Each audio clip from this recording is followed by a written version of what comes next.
All right, everyone. So again, I want to thank all of you for coming today. I know it's been a long week for many of you with your program orientations in addition to other trainings that you may have on campus. But I promise you my presentation will be roughly 15 minutes, and I'll keep it short and sweet and introduce Research and Graduate Studies Office to you. Then, of course, we have the reception afterwards.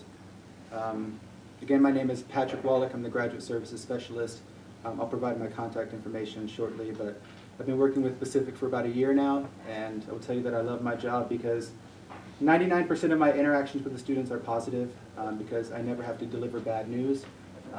But I'm usually the person who will direct you to the person who will give you bad news, or tell you what you don't want to hear. So if you have any issues like registration, student accounts, anything, and you're not sure who to ask, you can always send me an email, and I'll gladly direct you to the right person. And I'm also the thesis and dissertation guy, if you will. So we'll be talking down the road. I know that's a couple years away for some of you, but I'll be working with you hopefully within the next year or two. So some of the services that we provide on campus, I will say that we kind of have two offices. We do have the Office of Research and Graduate Studies. We handle orientation planning and training, thesis dissertation approval, policies, procedures, graduate assistantships, and research funding support. On the other side, we have enrollment. We are in separate offices in Knowles Hall. We're all on the second floor there. But we hang out, we like each other. Lynette, Clara, and Olivia, some of the people that were helping out today, signing in, they're all in the enrollment office on the second floor in Knowles Hall. So if you need any help, especially some of you who are provisional, conditional admits, they can help you with some of that last minute processing. But through this whole process of you starting your application, getting accepted, confirming, all of that was done through the enrollment office. And of course they keep records as well. And you can use these generic emails anytime you'd like as well. Grad school at Pacific will always go to me. So you know, if you lose my email or something like that, grad school is the way to go. Then you have grad admission as well at Pacific.edu. So for your academic requirements, the main place you want to go is the graduate catalog. And I will tell you that I'll send you this presentation on Monday next week. I'll send you this, and you'll have all of the hyperlinks here in the PDF. But all of these underlined links here, those will be live when I send you the PDF on Monday. But the graduate catalog is kind of the one-stop shop for your program requirements. And when you're in the graduate catalog, you'll need to take note of kind of the general graduate studies requirements and the requirements of your program, because they might be different. So at the end of the day, you should always follow the requirements of the program, especially in regards to GPA and those issues. And then the Office of the Registrar is always the final clearance, especially when we talk about your degree that you will eventually earn. So definitely check that out when you have time. As far as graduate services, there is a form online for everything. So the main place you'll want to look is the graduate studies forms. And on this site, you'll see documents for requesting transfer coursework, changing your major, reinstatement to the graduate program, of course, thesis dissertation documents, and so on. But if there is a document that you do not see on the graduate forms page, the registrar forms repository is the place to look. So between these two sites here, you should have access to the majority of the forms that you may need.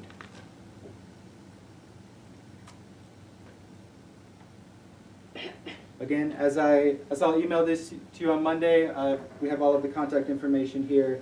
So grad admission would be where you would follow up with your application, or if you are provisional conditional admits. Graduate assistantships, for those of you that are GAs or TAs in the room, you've likely already contacted Linda Hughes. She manages all of the graduate assistantship information, and so she'd be the first contact if you have any questions regarding your stipend or tuition units. Thesis and dissertation review, here's my contact information, pwolak@pacific.edu, or give me a call. And then for grant, research, and sponsored programs, that is Christine Fluter-Brown, our Director of Compliance. So this is our Graduate Studies office. It's a small office. You know, we have a nice cozy space on the second floor. If you ever have a chance to come by and say hello, you're more than welcome to. Additional contacts, the Graduate Student Association, you'll be hearing from them in the coming weeks, and you'll actually get to meet one of the presidents today, or the co-presidents I should say, Joshua Harsman.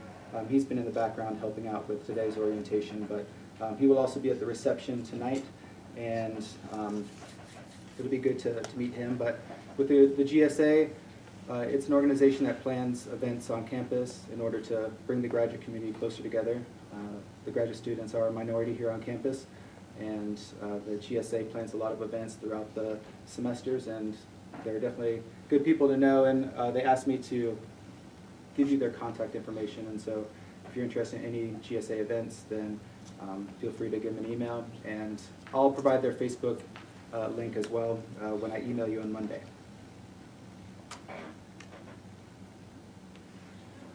So a few things, as I mentioned before, you always want to review your catalog, make sure you know the deadlines for the graduate calendar, keep your contact information up to date, and of course as student accounts, stress the importance of registering and paying. I mean, these are all things that you'll be following up with either through your time here or things you'll need to address immediately, such as registration. And also be sure to check your student email address regularly. I know for some of you, for the RSVPs for this event, some of them went to your personal email address. For some of you, it went to your Pacific email, but moving forward, we'll only use the university address to contact you. A couple things I want to go over before we get out of here. Some of the checklist items. And so all of you got the graduate checklist, the orientation checklist, I assume. This can be found many places. It's on our graduate orientation page. For those of you that were enrolled in the online course, the checklist is also available there. But at some point, you'll just want to go through that list briefly and make sure you've got all of these items covered. One of them being immunization compliance. With this link above, the main page will show you all of the different programs and all of the requirements for those specific programs. But my recommendation for you in regards to immunization is just going to My Health at Pacific. Go to this website, and basically once you log in, it will tell you all of the forms that you need, all of the immunization documentation that's required.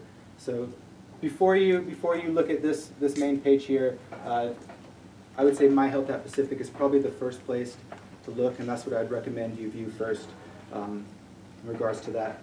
But basically, all students must be compliant by October 15th. You must have all of those forms turned in. But each program has their own requirements depending on whether you use lab space or not. So be aware of those. Health services. If you do not fill out a waiver, then you will be automatically enrolled in the school's health plan. And so this is something that should definitely be addressed as soon as possible. If you do not want to enroll in Pacific's insurance, you'll need to complete the waiver online, and you'll need to do this by September 4th. So how many of you were aware of this policy? Okay, so I think the information's out. I'm sure you've received information about this, but again, I just wanted to give a friendly reminder here and highlight that for you. So September 4th is the date for that. For registration, I got some emails today from students who have not registered, but before you register, you will need to meet with your advisor. I don't control any of the registration portals. You might have a hold on your account. If you have a hold, you can email grad admissions, but normally if you have a hold on your registration, it's likely from your advisor. The advisor will need to remove the hold before you can register. So if you have not met with your advisor at this point, obviously do so as soon as possible, but you should not register until you've had that meeting. And so registration can be done through Inside Pacific, and you'll have this hot link for the procedure for registering for classes.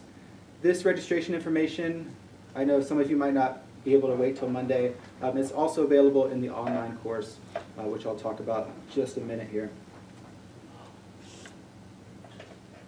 So Canvas, how many of you have heard Canvas so far? You've heard this thrown around. This is our new learning management system. And so for some of your courses, you might still be on the old system for fall, spring semesters, but moving forward, Canvas will replace our old system, Sakai. And this is the main website here, pacific.instructure.com. No need to write it down necessarily. How many of you received the link to the online orientation course?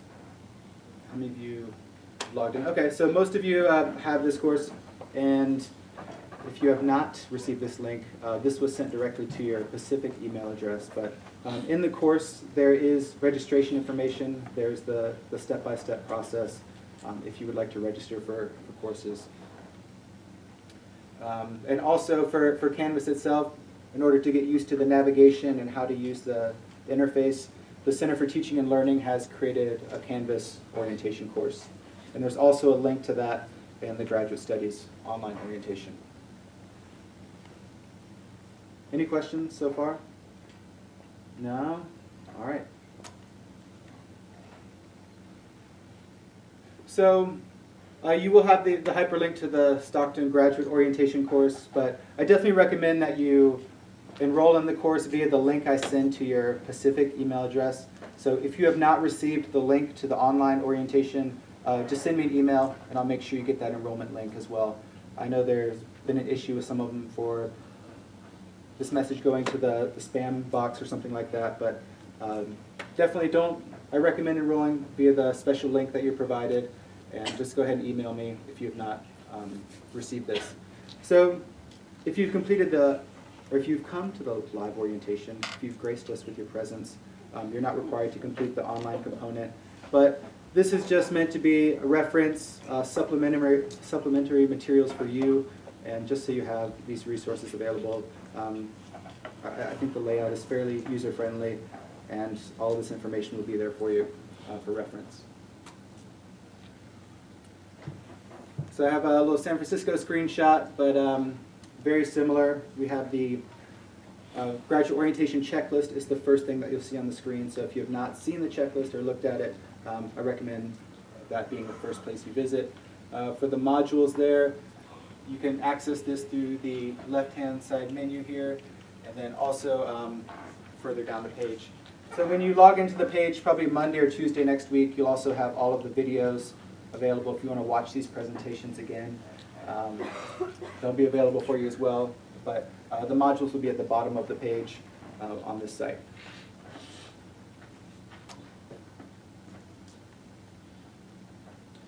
And so, yeah, just a couple things. We do have the links to like the Canvas orientation course and registrar links and things like that. These will all be opened outside of the Canvas window, but some of the other ones are course pages within the course itself, and so that will open in the same window.